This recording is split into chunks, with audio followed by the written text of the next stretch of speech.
In today's video, I'm going to show you how to create a dynamic workflow in Make using Google Sheets, automatically triggering actions whenever your spreadsheet changes. Make is a powerful automation tool that lets you connect different apps and services, streamlining your processes and saving you time. If you're looking to build simple automated workflows without coding, Make is an excellent choice, and I'm going to walk you through setting up a basic one that monitors your Google Sheets data for updates. If you find this helpful, please like and subscribe, and let's get started.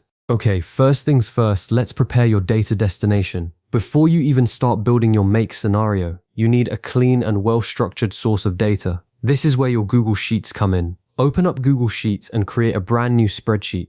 Now this is really important. Add explicit column headers in the very first row. I'm talking about clear labels like name, email, date, and status. This isn't just good form, it's absolutely crucial for Make to accurately understand your data. Think of it as giving Make instructions. It needs to know what each column represents. Finally, fill out at least one test row of data to make mapping easier later.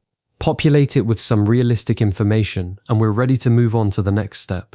Next, let's create a scenario and connect your account. Log into your Make dashboard and click Create a new scenario. This is where you'll build your automation. Click the large plus icon in the center to add your first module. This icon represents a new piece of your workflow, and you'll be adding a connection to your Google Sheets here.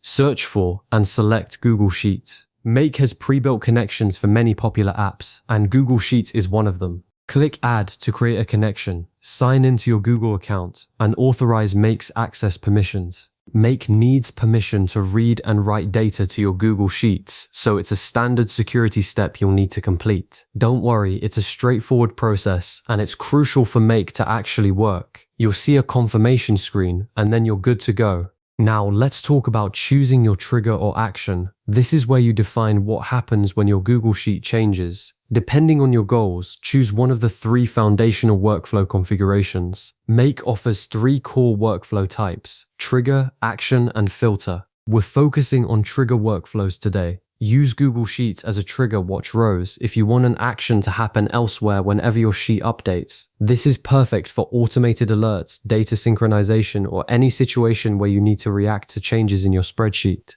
Choose the Watch Rows or Watch Changes module. Both achieve similar results, but Watch Rows is generally simpler for this scenario. Select your spreadsheet and specific sheet tab from the drop-down menus. Make will monitor the selected sheet for changes. Confirm that your sheet contains headers. This step verifies that Make can understand your data structure, and it's a vital part of the setup. Finally, set the limit for how many rows Make should process during each scheduled run. This prevents Make from getting bogged down if your spreadsheet gets very large. A good starting point is 100 rows, but you can adjust this based on your needs. Let's say you want to automatically send an email whenever a new row is added to your Google Sheet. If you found any value in today's video, hitting that like button is a small gesture that makes a huge difference in helping others find our content. We're always looking to grow, so please drop a note in the comments, whether it's a specific part you enjoyed or a suggestion on how we can level up our production. We read every single one, and your feedback directly shapes what we build next. Now, to build on this example, you'd add a subsequent module to your Make scenario to send that email, something like a Gmail integration. To recap, we've just created a dynamic workflow in Make using Google Sheets, automatically triggering actions whenever your spreadsheet changes. We've prepared your data, connected your account, and set up the initial trigger.